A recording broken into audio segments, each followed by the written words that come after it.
ก็ขออนุโมทนาที่พวกเราได้ร่วมกันปฏิบัติในภาคบ่ายวันพระก็ปกติทุกวันพระวันอาทิตย์แล้วก็วันสำคัญก็พวกเราก็มีเวลาก็ได้มาปฏิบัติธรรมร่วมกันก็ถ้าบินมาได้ก็มาบ่อยๆนะโยมทุกวันสำคัญนะวันสำคัญในทางพุทธศาสนาก็อยากให้มาทำบ่อยๆเพราะว่าการปฏิบัติมันจะได้ผลต้องทำบ่อยๆนะทำต่อเนื่องมันยังไม่ได้ผลนะดังนั้นพวกเราแต่ว่าโชคดีที่ได้เกิดมาเป็นมนุษย์พระพุทธศาสนาเมื่อเกิดมาแล้วถือว่าโชคดีมากๆนะเพราะว่าในบางยุคไม่มีผู้ศาสนานะไม่มีพระพุทธเจ้าไม่ได้อุบัติขึ้นเลยนะและสังคมเราก็จะมีแต่ความวุ่นวายแม้แต่มีศาสนาก็ยังวุ่นวายอยู่นะและไม่มีมันจะขนาดไหนนะนั้นพวกเราได้เจอพุทธศาสนาถือว่ามันหายากมีค่ามากๆนะยิ่งเราเจอคำสอนที่ประเสริฐนำมนุษย์ให้พ้นทุกข์ซึ่งพวกฝรั่งที่เขาไม่ได้ถือเขาไม่ได้เคารพนับถือพุทธศาสนาเขาก็พากันพูดว่าพุทธศาสนาเรานั้นมองในแง่ร้ายคือพูดแต่เรื่องความทุกข์ที่จริงแล้ว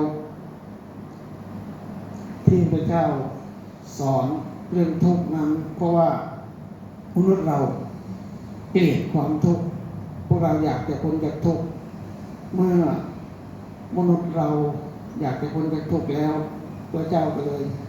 จัดวิธีแนะนำวิธีที่จะให้มนุษย์เรานั้นพ้นจากทุกข์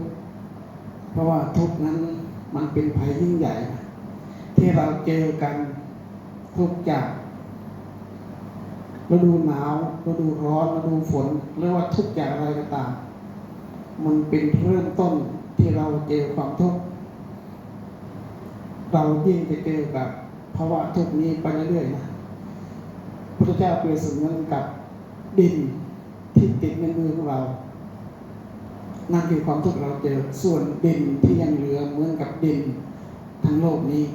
ก็เมื่อความทุกข์เนี่ยก็ต้องเศษดินที่ติดมือเราขึ้นมาที่เราเจอแต่ความทุกข์เราที่เจอคือดินที่มันเหลือยังเหลืออยู่นะนั้นเมื่อทุกข์มันเป็นเรื่องที่มนุษย์ไม่ต้องการมันบีบคั้นก็เสมือนกับเราโดนของหนักมาทับคนมีกำลังมาบีบเรามันก็บีบเราสุดท้ายเราก็แพ้เมื่อคนเราเจอความทุกข์มาบีบคั้นเราก็ต้องหาทางออกนะที่เราทำวัดคงจะเจอนะโสกะปริเทวะทุกขะโทมนัสสะและอุปายาสะ5ประการนี้โสกะคือความเสียใจเมื่อเรามีความเสียใจนั่นก็เป็นทุกข์อีกประเภทหนึ่งนะปริเทวะคือการคร่ำครวญบ่นเพ้อถึงสิ่งที่เสียไปทุกขะคือทุกข์ทางกายปวดทางกายโทมนัสคือจิตใจที่มันโทรมหรือว่าจิตใจที่มันเหี่ยวแห้งและอุปายาสะคือความคร่ำครวญรำไรหมดหวังคำว่าอุปายาสะคือหมดหวังไม่มีอะไรแล้วมันก็ต้นไม้ที่มันตายไปทั้งเมื่อเราเจอความเสียใจความบ่นเพ้อรำพันด้วยสิ่งที่จากไปเกิดความทุกข์หรือว่าความใจที่มันมีความทุกข์หรือว่าการที่เราบ่นเพ้อรำพันมันหมดมันเหี่ยวแห้งทางการจิตใจจนจิตใจเราไม่มีกำลังไม่มีพลังหมดหวังไม่รู้อยู่ไปเพื่อทำไมเพราะว่ามันไม่มีที่จะต้องให้เราอยู่อีกแล้วก็เลยต้องฆ่าตัวตายนั้นพวกนี้เจอทุกข์บีบคั้นแล้วไม่รู้จะทำยังไงคือมันหมดแล้วอยู่ไปก็ไม่มีความหมายนั้นถ้าเมื่อเราความทุกข์แล้วเกิดขึ้นกับจิตกับใจเราพระเจ้าไม่ให้เราทำอะไรทุกข์พระเจ้าไม่ให้เราไม่ต้องจัดการกับมันไม่ต้องทำอะไรเพราะพระเจ้าหาเหตุของมันให้แล้วว่าทุกข์มันคืออะไรเกิดจากความอยากในเสียงในรูปในสิ่งที่เราอยากได้นั่นคือตัวเหตุที่ทำให้เกิดทุกข์ ถ้ามันเกิดขึ้นแล้วล่ะเราจะทุกข์อย่างไรก็ตามพระเจ้าให้เราดูมันนะเหมือนกับเรานั่งดูการเจ็บการอาการเวทนาที่มันเกิดขึ้นถ้าเราไม่ดูมันจะไม่เห็นมาถ้าเราสังเกตเวลาเราไม่ดูอาการเจ็บอาการปวดมันก็ไม่มีนะแต่ถ้าเรากำหนดไปมันก็จะเห็นชัดเห็นความทุกข์มันก่อขึ้นจนใหญ่โตขึ้นผู้ที่เกิดจากได้รับความบาดเจ็บนะถ้าเขาไม่กำหนดเขาก็ไม่รู้นะแต่ถ้าเรากำหนดมันจะเห็นความทุกข์มันชัดขึ้นเรื่อยๆจนในที่สุดความทุกข์ที่เรารู้มันไปดูมันก็จะแตก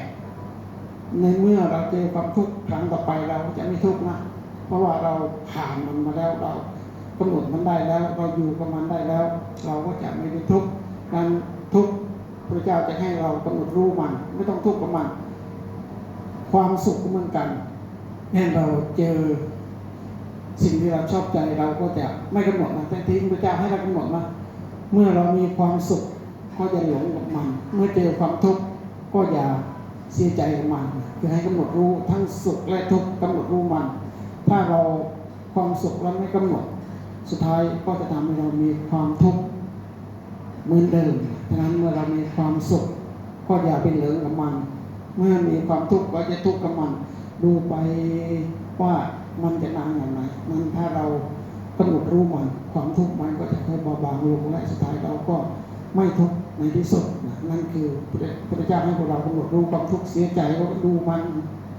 เช่นเราไม่พอใจใครกี่นาทีกี่ชั่วโมงกี่วันกี่เดือนกี่ปีมันจึงจะเบาบางลง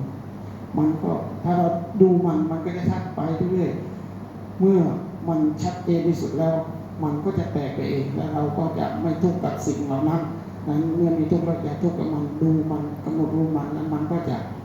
ไปเองแล้วเราก็อยู่กับมันได้นะนั้นก็ขออนุโมทนาที่พวกเราได้ร่วมกันมาเพื่อปฏิบัตินะก็ข้อไม่มีอะไรมากก็ขอให้นึกถึงธรรมะพระเจ้า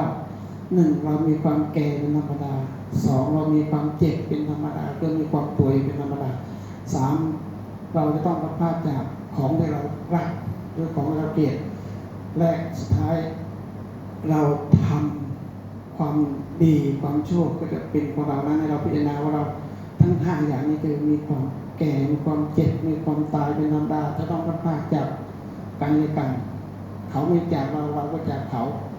และสุดท้ายเชื่อมั่นในการทำของตัวเราเองนั้นเรายังมีกำลังอยู่ส่วนหนึ่งเราอ่อนแรงอายุเยอะ80 90 100 ปีเราไม่เหมือนเดิมเราจะทำความดีไม่ได้เหมือนเดิมละให้เราภูมิใจตรงนี้ที่ทำไว้เพราะว่าเรามีเงินกี่แสนกี่ล้านเมื่อมีความทุกข์แล้วเงินแสนล้านช่วยเราไม่ได้ลูกหลานช่วยเราไม่ได้บุญกุศลที่เราทำนั่นแหละจะทำให้เราเบาบางลงสุดท้ายแล้วเราไม่นึกถึงอะไรหรอกเราจะมีสมบัติมากมายอย่างไรก็ตามเราจะนึกถึงแต่ความดีที่เราทำเรามีโอกาสแล้วบางคนเขานอนอยู่ในโรงพยาบาลถ้าเราไปเจอแล้วเราจะเห็นว่าเขาลำบากเราเยอะนั้นเราโชคดีที่สุดแล้วที่อยู่หมดยังยืนเดินนั่งนอนด้วยตัวเองได้ถึงปัจจุบันขอฝากธรรมะ4 ประการคือให้มีศรัทธาต่อพระพุทธเจ้าและพระสวดและอิติปิโสพุทธคุณตอนเย็น2 สวากาโตธรรมคุณแล้วก็3 สุปฏิปันโนบทพุทธคุณธรรมคุณสังคุณถ้าเราเชื่อมั่นในพระพุทธพระธรรมพระสงฆ์และสุดท้ายมีศีล 5ที่บริสุทธิ์ศีล 8ถ้าเรามีทำทั้ง4 ประการนี้ไม่ตกนรกอย่างแน่นอนไม่เกิดเป็นเปรตเป็นอสุรกายเป็นสัตว์เดรัจฉานอย่างแน่นอนทำทั้ง4 ประการนี้ก็คือมีศรัทธามีศีลมีจาคะมีปัญญาให้มีศรัทธามีศรัทธามีปัญญาคือศรัทธาอย่างเดียวไม่ดีปัญญาอย่างเดียวก็ไม่ดีให้มันคู่กันปัญญาศรัทธาและมีปัญญาคู่กันด้วยและเราก็จะพ้นจากเปรตอสุรกายสัตว์เดรัจฉานสัตว์นรกอย่างแน่นอนท่านกลัวตกนรกก็ต้องเข้าถึงธรรมทั้ง4 ประการที่ว่าไปขออนุภาพในบุญกุศล ที่ท่านทั้งหลายได้กระทำมาจงหนุนนำให้ประสบแต่ความสุขความเจริญด้วยกันทุกรูปทุกนาม